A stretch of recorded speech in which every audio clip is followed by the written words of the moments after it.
Book of Proverbs chapter 30 and at verse 11. Yes. There is a generation that curseth their father. Curse father. And doeth not bless their mother. Don't bless their mother. There is a generation that are pure in their own eyes. You can't tell this young generation nothing. They're self-righteous, self-centered, self-absorbed.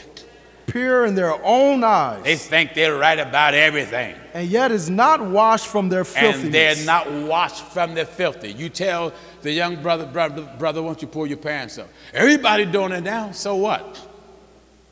Because my mother and father used to teach me coming up, don't follow the crowd. See, I had responsible parents. We wasn't allowed to hang around just anybody. My mother and father told us, all right, that you stay away from them. Stay away from them. Told my daughters, stay away from them girls. I remember when my second oldest daughter was in, I think, middle school, no, high school, I think it was. And there were some girlfriends in school, middle school or high school.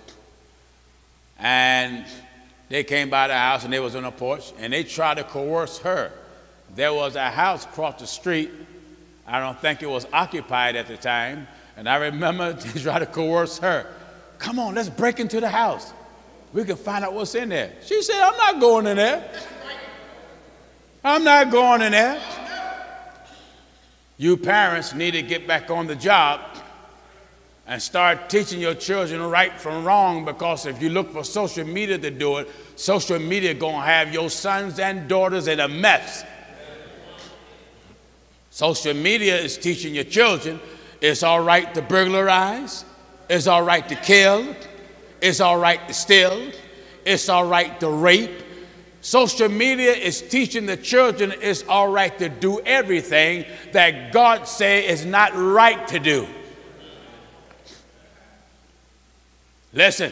There is a generation that are pure in their own eyes. There is a generation that's pure in their own eyes. And yet is not washed from their filthiness. Yes. There is a generation, oh, how lofty are their eyes. Look at the generation. They're high-minded, self-exalted, lofty in their own eyes. And their eyelids are lifted up. Their eyelids are lifted up. There is a generation whose teeth are as swords. There's a generation whose teeth are as swords. You ever been on public transportation? Do you care how filthy these kids' mouths are? Going to school and coming from school? When I came up and an elderly woman or elderly man was standing up on the subway or on the bus because it was too crowded, I was raised, get up and let them sit down. Why? These young children today will laugh at them, push the old man, push the old woman, make mockery of them and cuss them out. Like this thing these young people was doing, running up on people unaware and just punching them. Old people. You parents that are watching and listening, anytime you know your children, your son or daughter, and I'm telling you this, God knows I mean it.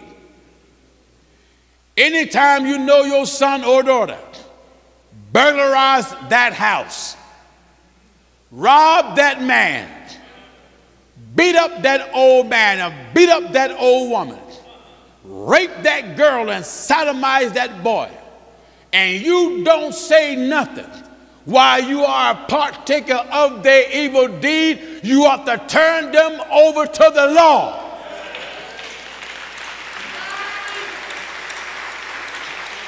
The Bible says the law is made for the lawless. You let my son break in somebody's house, I'm going to throw the cuffs on him myself. In fact, I'm going to hog tie him. I'm going to get those bands, tie his hands to his back, bring his back legs up to that strap and tie him. And tell the police, take him out of here. Why you do that, Pastor Dennis? You must don't love him. That's tough love.